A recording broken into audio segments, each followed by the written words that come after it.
जय श्री राम भक्तों स्वागत है आपका हमारा चैनल देववाणी में। भक्तों, आपको हमारी कथाएं कैसी लगती हैं हमें कमेंट करके ज़रूर बताएं।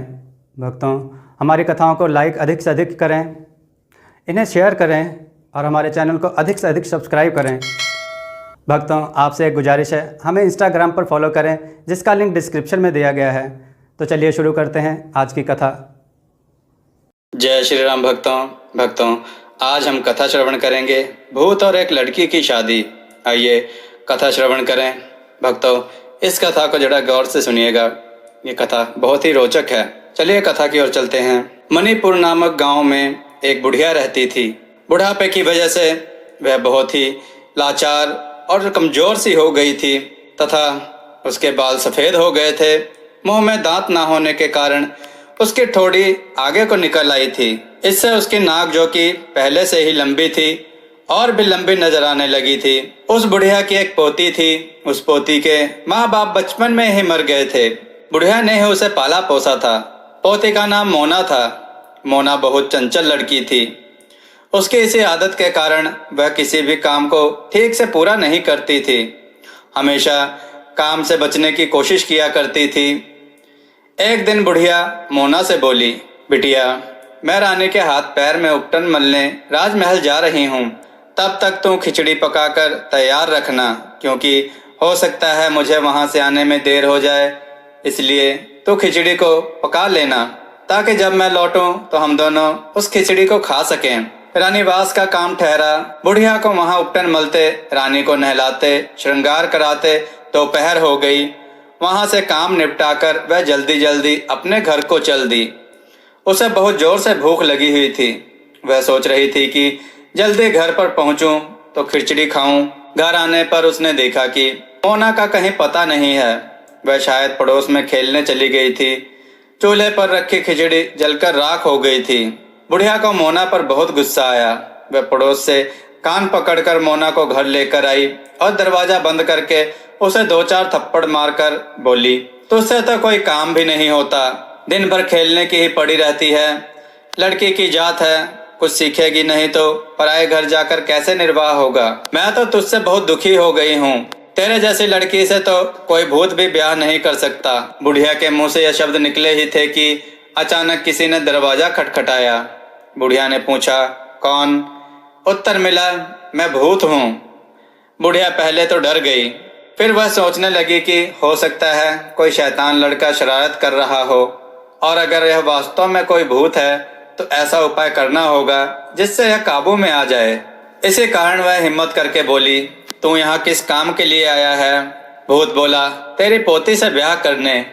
उसका जवाब सुनकर बुढ़िया घबरा गई, किंतु वह बहुत चालाक थी। कहने लगी, अगर तू भूत है तो दरवाजे के छेद में से मक्खी बनकर अंदर आ जा। भूत के लिए यह भला कौन सी मुश्किल बात थी। वह बोला, अच्छी बात है, अभी मक्खी बनकर अंदर आता हूँ। बुढ़िया ने अंदर से छेद में एक बोतल का मुंह लगा दिया, और जैसे ही भूत मक्खी बनकर बोतल में घुसा, तुरंत बोतल में ढक्कन लगाकर उसे कसकर बांध दिया। भूत बोतल के अंदर ही कैद हो गया। उसने बुढ़िया से बाहर निकलने के लिए बहुत खुशामद की, किंतु बुढ़िया ने उसकी एक न सुनी। वह उस बोतल को शहर के बाहर पहाड़ी पर नीम के पेड़ के कोटर में रख कर आई। बोतल को वहीं पड़े काफी दिन गुजर गए। एक दिन धोबी उसे नीम के रास्ते से होकर कहीं जा रहा था। उसे सुनाई दिया जैसे कोई उसे पुकार रहा हो। वह चौंक कर इधर उधर देखने लगा। उसे पास के नीम के पेड़ में से आवाज आती सुनाई दी। वह पेड़ के पास गया तो उसने उसके नीचे एक बोतल को उछल कूद करते देखा। गौर से देखने पर धोबी को उसके अंदर एक बड़ी मक्खी नजर आई। धोबी सोचने लगा कि क्या इसी बोतल से आवाज आ रही है। वह अभी इसी सोच में था, बोतल के अंदर से भूत बोल पड़ा, भैया, इस बोतल में मैं भूत बंद पड़ा हूँ। कृपया तुम इस ढक्कन को खोलकर मुझे बाहर निकाल दो। मैं तुम्हारा उपकार कभी नहीं भूलूंगा। भूत का नाम सुनकर पहले तो धोबी चौंक पड़ा। इसके बाद वह हिम्मत करके बोला, ना बाबा, तू भूत ठहरा। बोतल से निकलकर अगर तू मुझे ही चिपट गया तो मैं फिर क्या करूंगा। जिसने तुझे बंद किया है वह कोई तेरा भी गुरु होगा। भूत कांपते हुए बोला, गुरु ना कहो, होने वाली सास कहो। भूतों के भी भला सास होती है। क्या चक्कर है, बताओ तो जरा।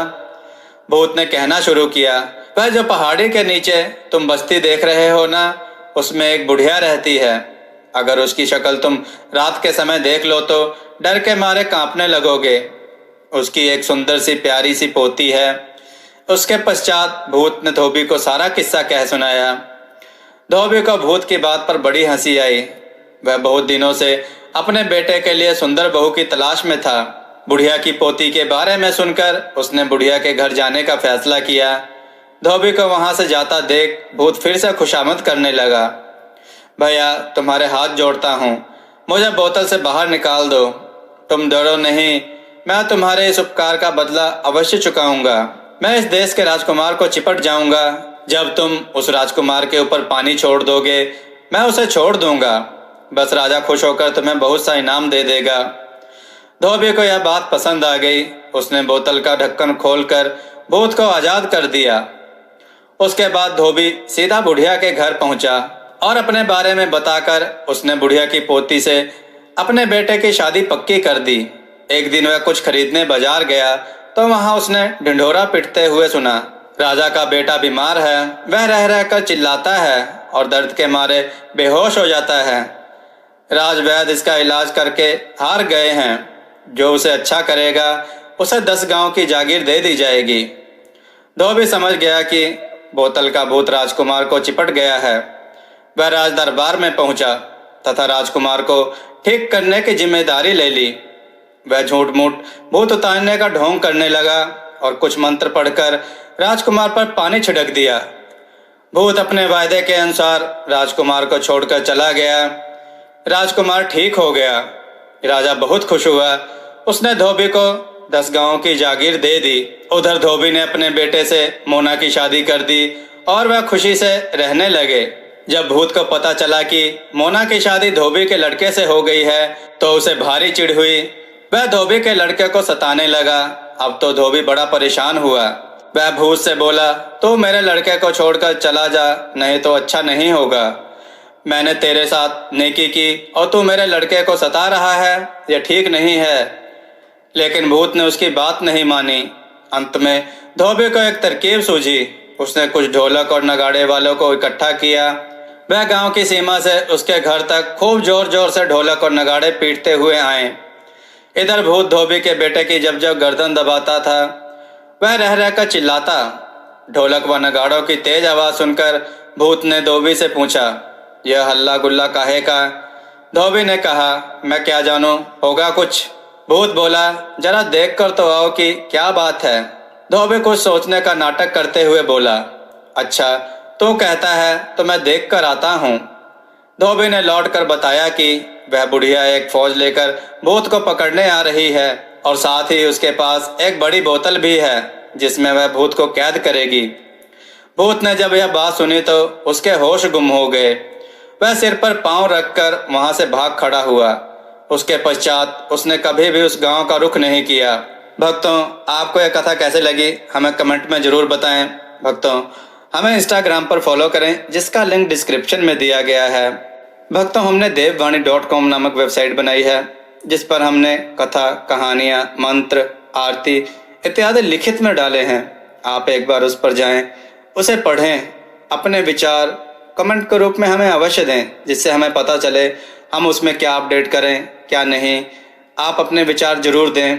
जय श्री राम। भक्तों, देववाणी की तरफ से आप सबका बहुत बहुत धन्यवाद कि आप सब ने हमारे चैनल को बहुत सहयोग दिया और हमारी वीडियो को बहुत पसंद किया, जिस वजह से हमें YouTube की तरफ से ज्वाइन बटन का ऑप्शन मिला, जहां पर आप हमें ज्वाइन बटन पर क्लिक करके हमें ज्वाइन करें, जिसके लिए आपको 29 रुपये या 59 रुपये का चार्ज देना पड़ेगा। जो हमें ज्वाइन करेगा उन्हें हम कई तरह की सुविधाएं देंगे और उनके कमेंट्स का जवाब देंगे।